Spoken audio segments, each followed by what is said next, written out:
All right, this afternoon in our study of almost all, well, not even almost all,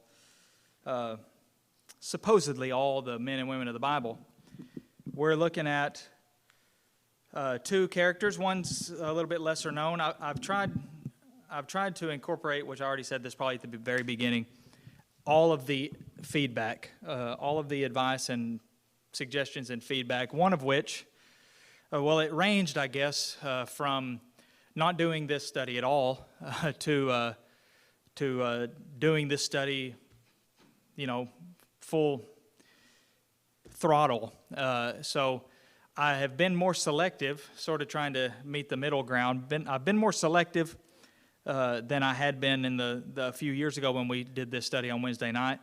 But at the same time, I do like to look at some of the lesser-known characters. I think there's benefit to that for multiple reasons, one of which is because for that very reason that they're lesser known, and we may actually learn something, learn about somebody that we, doesn't get very much, airtime, so to speak, because they're not mentioned very much, or they're mentioned, where they appear in Scripture doesn't really include a whole lot. It's not a whole chapter dedicated to them, or they're not a big player. So in that vein, we're going to look at a man named Barzillai, or Barzillai, depending on the pronunciation that you find somewhere. You may not know who that is, but he is found in 2 Samuel 17 for a few verses, and then he comes back up in 2 Samuel 19. And then after we look at him for a few minutes, we're going to look at a much more known character named Bathsheba. So, Barzillai his name means strong or made of iron. We have to take our minds all the way back to that period of another character we looked at previously in the study named Absalom. If you remember Absalom, he was the best-looking man in the whole world, in the whole country. David's son, who he literally sparked a rebellion against his father, and had so much momentum and backing that he actually drove David out of the city of Jerusalem. What am I looking at here? He drove David out of the city. So, Jerusalem was the city, the royal city, where the throne was, and everything. David actually had to leave because Absalom's movement was so big. And Absalom actually went into Jerusalem. Well, as this Barzillai comes in during this period of exile for David, when he is out of the city, he's been basically chased out of the city by his son, his rebel son. And while he was away, there were some people who treated him absolutely shamefully, and there were some people who treated him right, as they should have. Hushai is one of them that appears in chapter 17. But as David is going along, we come to see a man who's called out, Barzillai, and his legacy basically was that he was a wealthy Gileadite who was numbered among the friends of David, those who were good to him, showed kindness to him, were friendly to him in a time of great distress.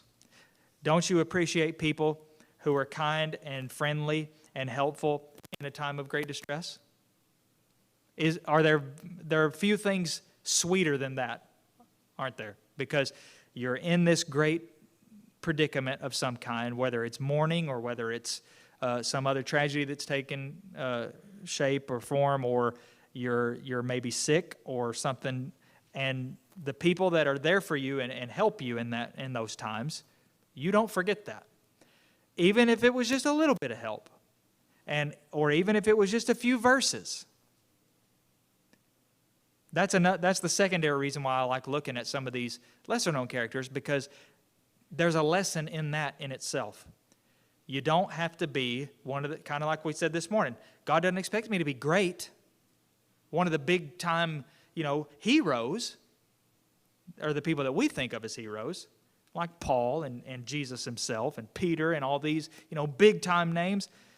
I can do what's right and serve him and his cause, even as a little person, like myself, even like Barzillai.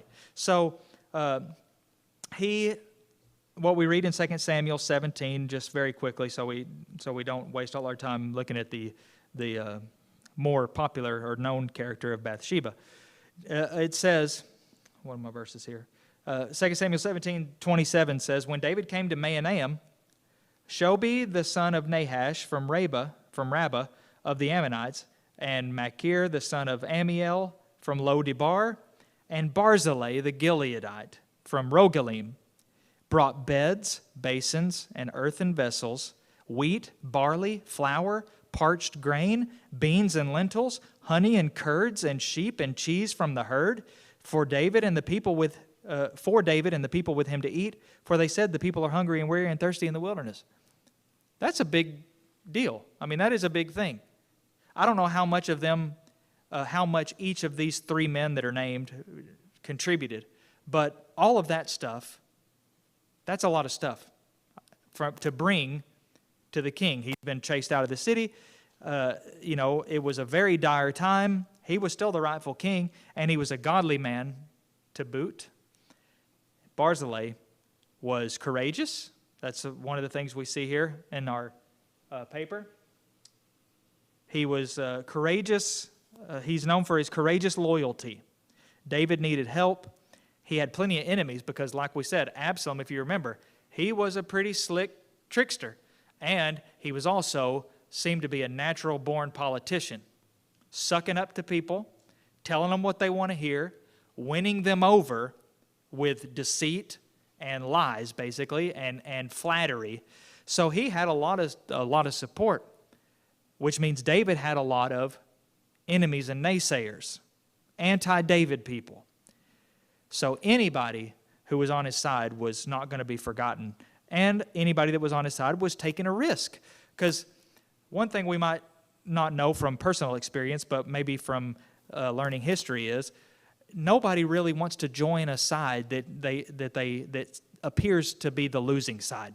In a war, for instance, it should be a matter of principle, really. But historically, why would I join you when it's very obvious you're going to be dead soon and your cause is over? You're lost.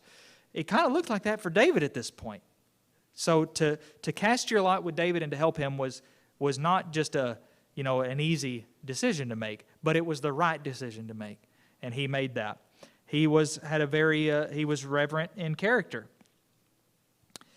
He knew that David was still godly, even though he was a fugitive from his own throne and home, and he felt for David and he wanted to help him. Where he pops back up is later, after this whole matter is resolved, and it shows a lot of his character. It says in a couple of chapters later, 2 Samuel 19, says, beginning in verse 31, now Barzillai the Gileadite had come down from Rogelim, and he went on with the king to the Jordan. So he was going to escort him to the Jordan from where he was. I don't know what's next on here, so we already looked at that. It helps so much when I can see in front of me which slide I have next. You're so kind for being so patient. Okay, here we go. Now Barzillai the Gileadite had come down from Rogelim, went on with the king to Jordan to escort him over the Jordan. Barzillai was a very aged man, 80 years old. He had provided the king with food while he stayed at Mahanaim. That's what we just looked at. For he was a very wealthy man. There's another good lesson from. He was rich, but he was good. Rich does not equal bad. And Jesus didn't teach that. Sometimes people twist his words to mean that. It's easier for a camel to go through the eye of a needle than for a rich man to enter the kingdom of God. That's not what Jesus didn't mean rich equals evil or rich equals bad. He did mean that rich equals difficult, spiritually, for the very reason that had just been illustrated with the rich man, the rich young ruler. He had a lot of stuff, and so he couldn't bring himself to make sacrifices to follow Jesus. So that was what Jesus meant. It is proven over and over in Scripture that just because you're rich doesn't mean you're bad or can't be good. Jesus said a bad tree can't bear good fruit. He didn't say a rich tree can't bear good fruit. And Abraham was one of those examples. John Mark's mother seemed to have been pretty well off. Lydia seemed to be pretty well off. This man was pretty well off. And he took advantage, like we talked about this morning. He knew that all of his blessings that he had meant that he had more opportunity and responsibility to use those things. Kind of looked at it a few weeks ago, too, in one of the parables about using your unrighteous wealth to make friends. That's what he's doing here. And the king David said to Barzillai, "Come over with me, and I'll provide for you with me in Jerusalem." He wanted to take him to Jerusalem and take care of him. And presumably his family, or some of them at least maybe, he wanted to pay him back. But he said, I'm pretty old. I'm 80 years old. And can I discern what is pleasant and what is not? Can your servant taste what he eats or what he drinks? Apparently he barely had any taste left as far as he was concerned. He said, "I'll be a burden. Thank you, but I don't want you to take care of me with the royal wealth. But I just want to go home and die in my own city with my own, near the grave of my father and mother. But you can have my son," he says, basically. Put him in my place.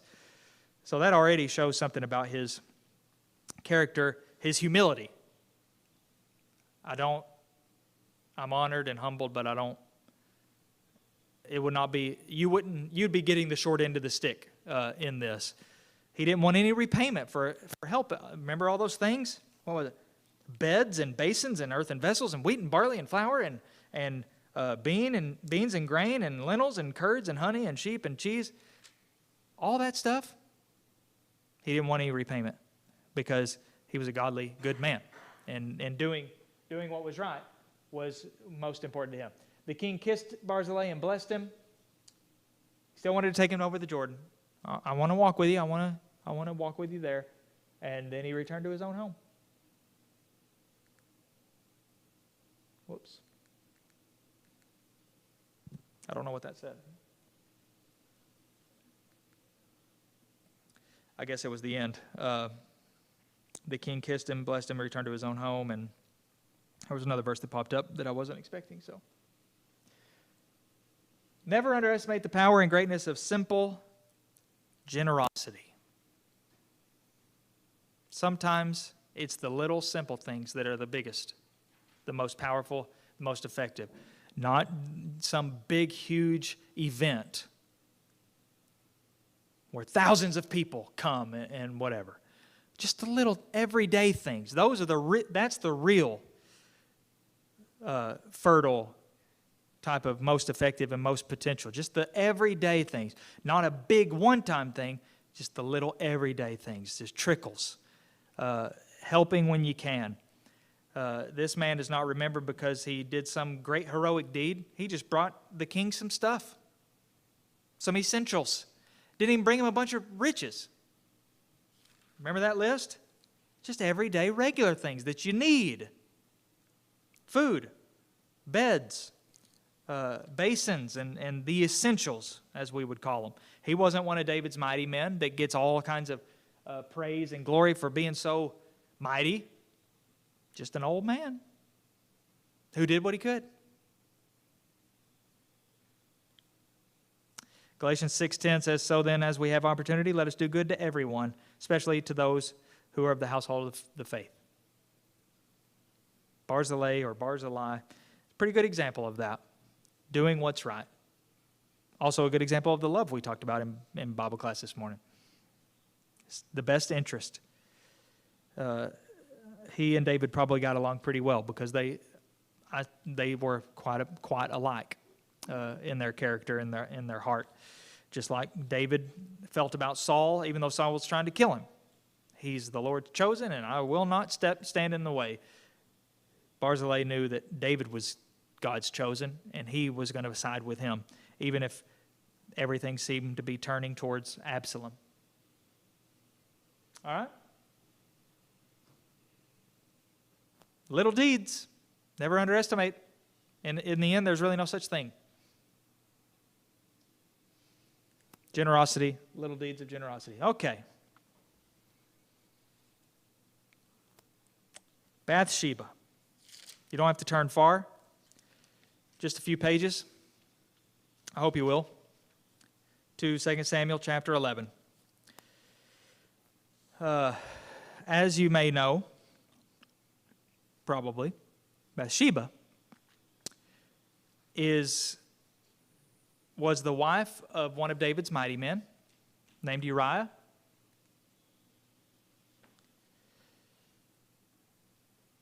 With whom David committed adultery and was impregnated and ultimately became the king's seventh wife and seemingly most favored of his wives. That's her legacy. It's not the best legacy to have. There are things we know about her. There are some things we don't know about her.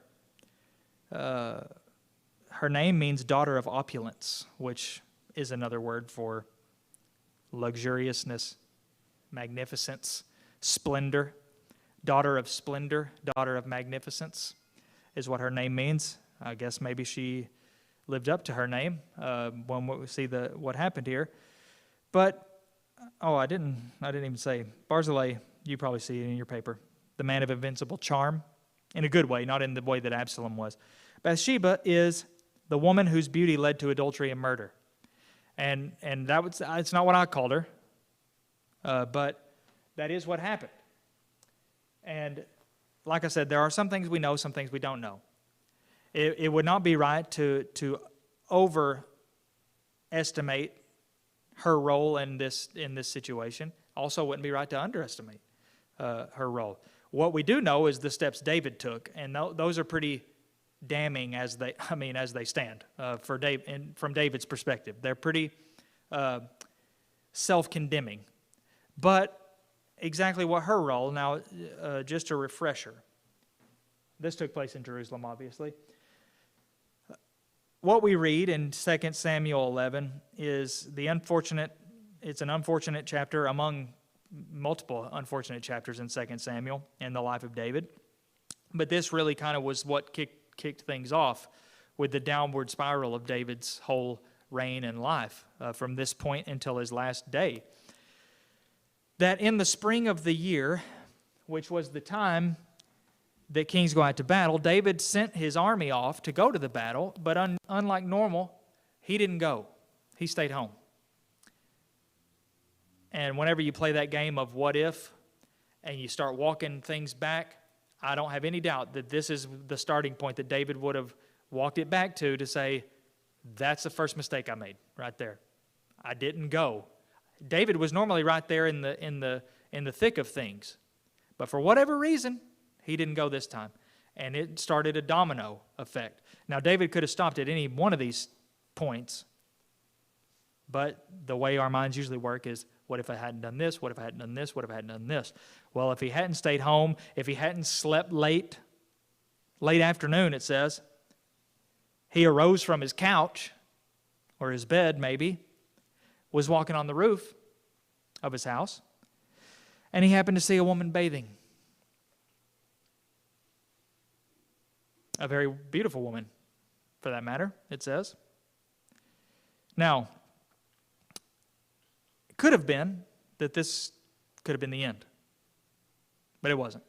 And if it had been the end, it probably wouldn't even have been recorded, because that would have been a totally irrelevant detail. Why would you say that if he just, turned around and went back, okay, I'm going back to sleep, or something like that. But of course, what ended up happening is David liked what he saw. He pursued what he saw, and he took what he saw. Now, what do we know about Bathsheba? Well, the only thing we know from this is, explicitly, she was beautiful. That's about it. I would say that we need to be cautious about assuming that she was innocent, however, because that's not a certainty by any stretch. First of all, there are things that we don't know, like, was she in a place or in a position that she did not necessarily have to be that allowed David to see her in the way that he was seeing her? You see, whenever we read, we naturally, it plays in our minds like our own little homemade movie, because that's just the nature of it, on TV, we see it. So it's put in our minds by the people that made it. With a book, you have to generate it yourself. So when we read this, we generate our own little picture. Perhaps he was at a higher elevation than the average person, so normally she would not have been able to be seen, but she didn't know. That's a possibility. It's certainly possible.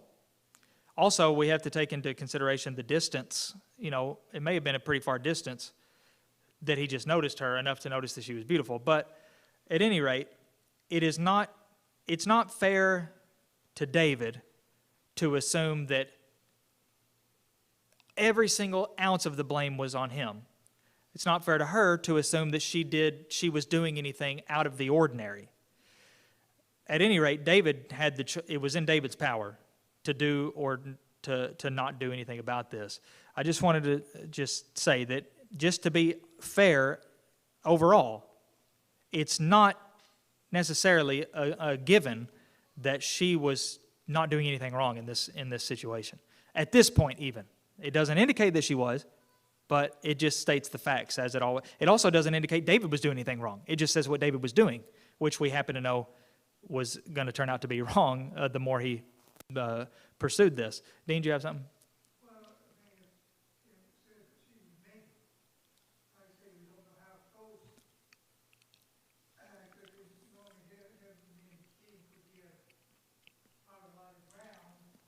So she was close enough now, maybe he had seen her before. Like you say, it doesn't say. Now, and a lot of times, of course, I don't know where she was bathing. A lot of times, you wanted to be in the house. Yeah. So I don't know, they had provisions there in the house to do the bathing or not. Maybe they did, maybe they didn't. There's a lot of things that we don't know, so we don't know. We can't really make this. I don't think it's fair to assume that she was trying to. I didn't say that. I said it's not fair in either direction. As just an unbiased reader, at this point, she seems totally innocent, and it seems like he's initiating all of it. Well, yeah, but that just depends on why is she bathing in a place where she can be seen at all. But we don't know the way they did it. Let me just go ahead and also point out that it's also an assumption. I want to double check before I say this based on other translations. But let's see what verse here. Verse 2. At least unless there's some sort of retrospective mention of this situation later, it also doesn't say that she was naked. Okay? It doesn't say that. Now, when we think, okay, you're bathing, nobody bathes with their clothes on. But if you were in a place where you might be able to be seen, you probably would. If you're in your bathroom, your own home with the door locked and the door shut, yeah, okay, sure. But if you're in a place where there's even a chance you might be seen, you might not. But again, we're looking at this from a 21st century American perspective, and we don't really know what their practice, what was considered the norm.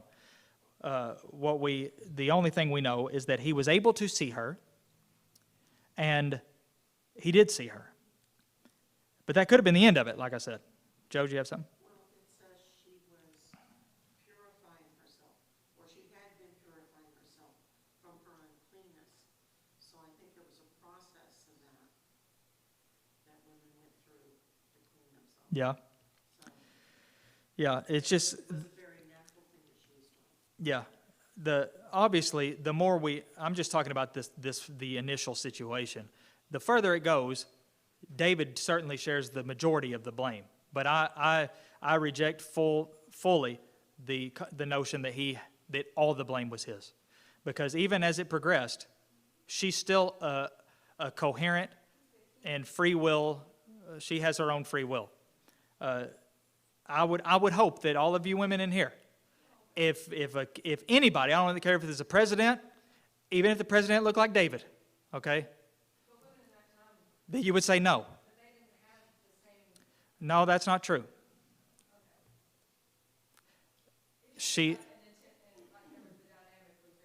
Oh, for sure. She can still say no. Everybody can say no to everything. Better to let's just say, it's also not fair to assume that David would have raped her if she said no, or that he would have killed her if she said no. But even if he would have, at least she would have been pure. Better to die right than to live wrong for something because you did something wrong. It's no different than the principle of deny Christ or I'm going to shoot you in the head. Better to die right than to... No, I just think she was in a really awful situation. Like, once the king summons you and you're in this situation, I can't imagine, like, that's kind of a really intimidating. Yeah, it is intimidating, and that's why some people take advantage of their power. A famous person maybe, but to me, that in my own view, people that give in to a famous person in a way that they wouldn't have given in to a non-famous person, it's their weakness and shallowness is just as reprehensible as the person taking advantage of their power to try to seduce somebody, because you can say no. Yes. Yeah. That would have been an intimidating position too.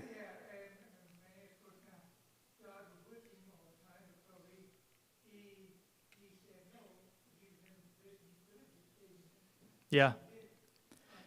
I have a feeling that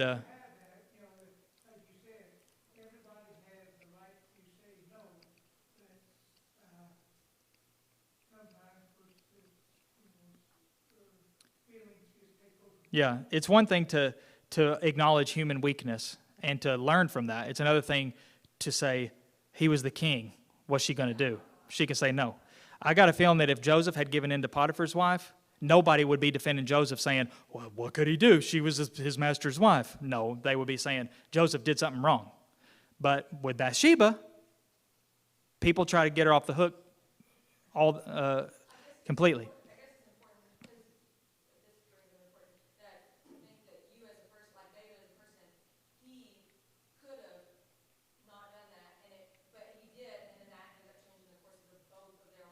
Yeah. Like, we could make a decision that could also bring another person into it and their whole life.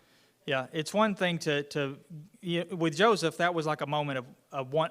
It wasn't a one-time thing we learned, but at least each time it happened was a one situation. David this was a prolonged thing that he, at any point, the easiest thing to do is to drop it.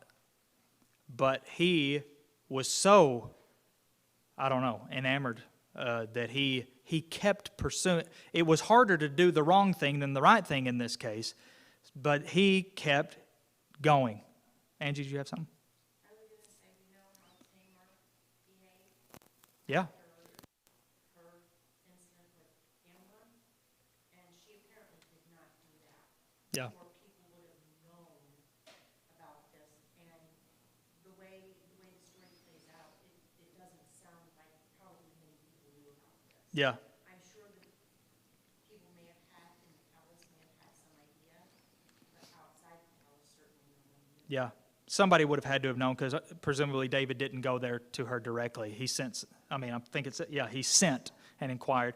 But general public, nobody knew. That is another good point, that it wouldn't be fair of the whoever wrote the book of 2 Samuel to include Tamar's resistance, and then if Bathsheba had resisted, just leave that part out, because that's not fair to her. If she put up a fight, that needs to be in there because he put it in there with Tamar, that Tamar said, don't do this thing. Whatever you do, don't do this.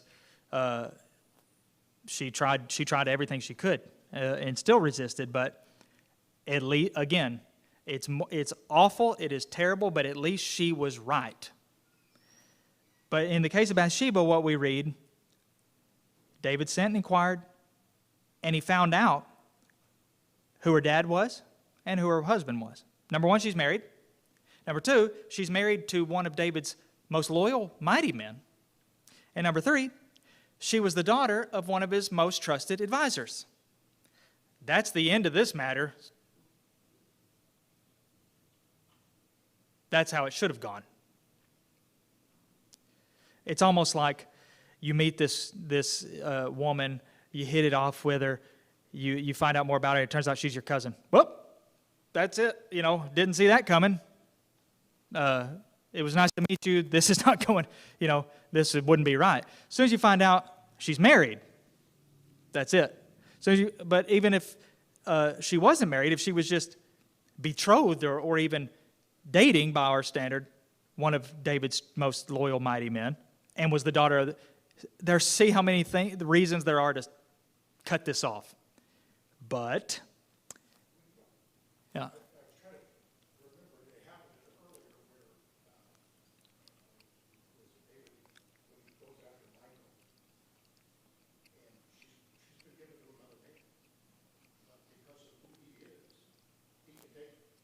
Yeah. Well, in that case, she was his wife,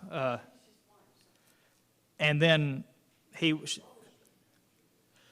she was his wife, and then he had left, and so the dad just said, "I'm gonna, he must not want her." So, I think it was, unless I'm getting two different things mixed up. Okay.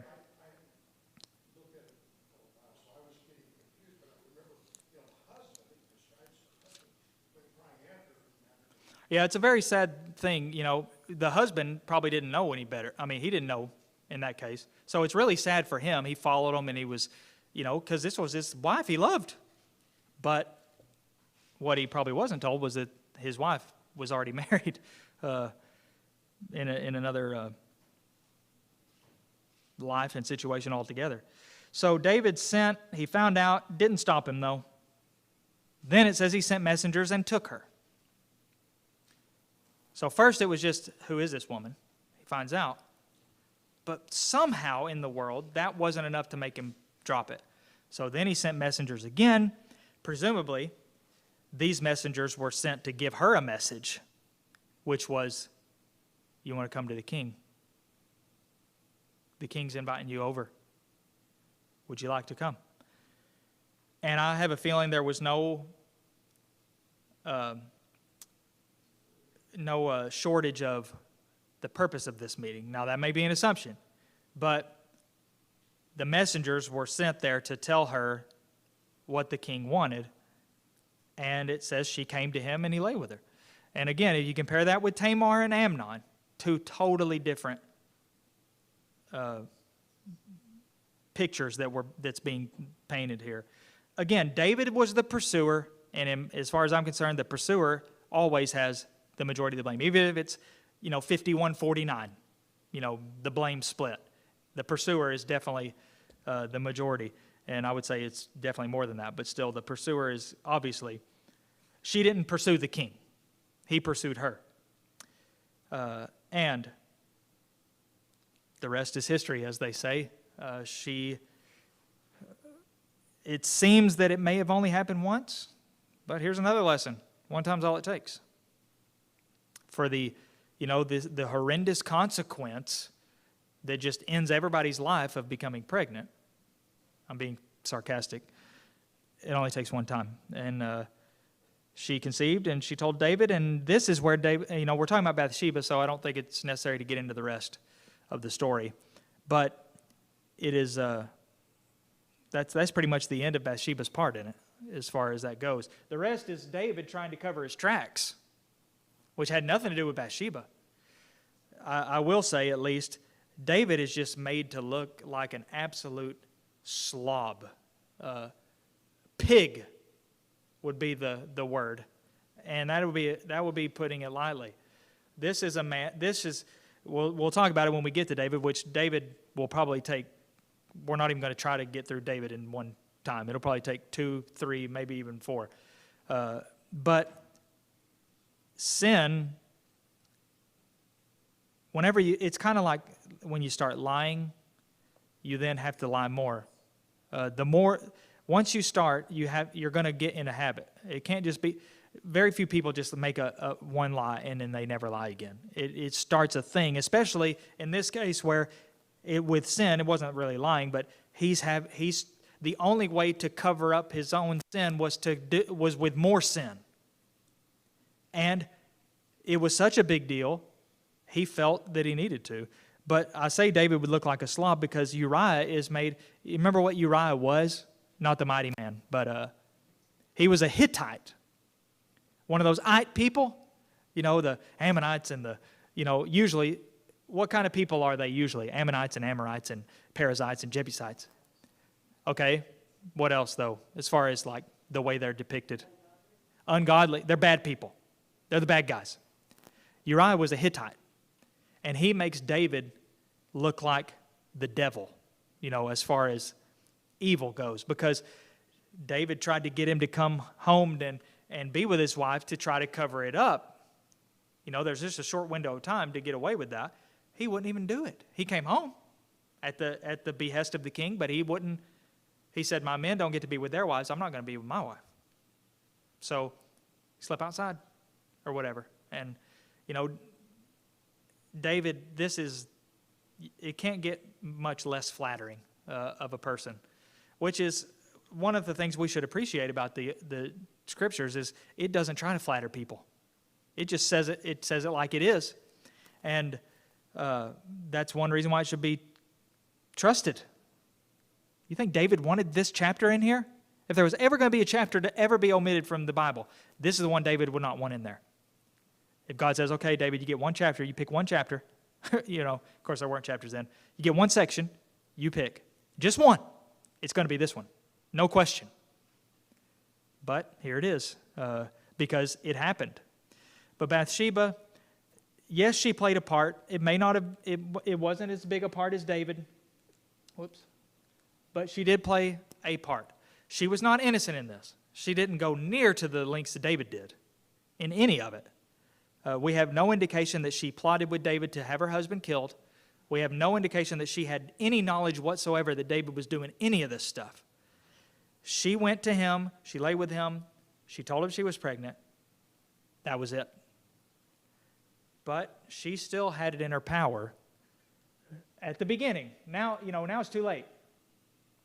But she had the power to maybe change the trajectory of this unfortunate series of unfortunate events. Okay, lessons, since we're pretty much out of time. We must take care that lest we unintentionally create a stumbling block before another. Again, we're not told that she was doing anything inappropriate at the time, but maybe she wasn't careful enough. At the very least, we could say maybe she wasn't. It seems unlikely that, especially in a Jewish culture, looking upon people naked was a big deal, according to the law. And, there were measures taken to avoid that even happening by accident. And it was considered a major reproach and shame if you were to accidentally, expose yourself or somebody else. So they probably were, as a rule, very careful about that kind of thing. So it's unlikely that it was just the norm. Well, there's another woman bathing, but that's what we do. We just, we bathe where people can see us. So maybe she wasn't careful enough. That's one lesson we can learn. Take care lest we create any kind of stumbling block to somebody else, which Paul talked about in multiple places. Number 2, when it comes to temptation and sin, we must never forget that there is always a way out. Paul talked about that too. 1 Corinthians 10, 13. God won't let you be tempted with a temptation greater than you can bear. You know what that means? Bathsheba couldn't say, he's the king and he's too powerful for me, because God wouldn't let her be tempted with a temptation greater than she could bear. It also says that God will give you a way out. There's a way of escape. It's there. Even if it's death, it's still there. Mm-hmm. But there's so much in this story that comes out. The child that is conceived, nowhere does God blame that baby for what David and Bathsheba did. In fact, that baby is clearly indicated it went to heaven. Yeah. It was fine. And so, when they always use, what are the Psalms saying that, in sin he was conceived, or whatever, to try to justify infant baptism. Yeah. This shows that that is not the case, because otherwise this baby would have borne the sin of the parents, and it did not. Yeah, the Psalms are not meant to be doctrine. It's never wise to try to create doctrine out of poetry. Everybody acknowledges that the Psalms are poetry. Yes, they're scripture, but they're also poetry. You can tell the difference between the Psalms and 1 Kings, can't you? Because they're very different. One's poetry, one's just a record of history, just like 2 Samuel is. So when David said, "In sin my mother conceived me," he wasn't trying to teach this, deep, profound spiritual doctrine of truth. That's an expression. That was him lamenting himself, really. It's like he was saying, "I was a sinner before I even came out of the womb," because that's how much he felt like a sinner. He didn't mean literally that babies are contaminated by sin. How could anybody even suggest that? But that is a very Calvinistic way of thinking, that a human baby is the most despicable and ungodly thing that could ever exist. That's literally the thing, the way it is. And maybe even in Catholicism, they baptize babies. But, what could a baby do? Nothing. And, it's a disgusting theology that is not rooted in Scripture at all. This baby, and, people might think it's a sticky situation because how do you defend what God did to the baby? I don't try to defend God on anything. It's not my place to defend God. God is God, and I'm not. That's a Romans 9:20 thing. Who are you to reply against God? So if somebody hit me, I'm staunchly against abortion. Somebody hit me with, "Well, God killed babies all the time. Look what he did." 2 Samuel 11 or 12. He killed a baby. Baby didn't do anything. I'm not God's lawyer. I'm not God. God knows what's best and what's right. And it's God's prerogative to do as he sees best. It's not my prerogative to do what I think I ought to be able to do. So God didn't tell David behind closed doors, you and Bathsheba, this never should have happened. You're going to have to go ahead and abort that baby so nobody finds out, and we'll just pretend like this never happened. No way. And they probably wouldn't have done it if he told them, to be honest. It would have been difficult. Dean, yeah. Well, the thing is, I think, too, we can see here that God's providence is in all. A lot of times, you can, try to have sex one time with create a baby. So, there's times when we know in history that people minimum marriage now. And I don't know, did she have any children before this happened or not? I don't know. Take the in that. But anyway, I think God's hand here in all this, showing that, he wasn't going to let this go unpunished. And they did wrong. God knew it. And he had a hand. He knew that there was going to be a child born in that union.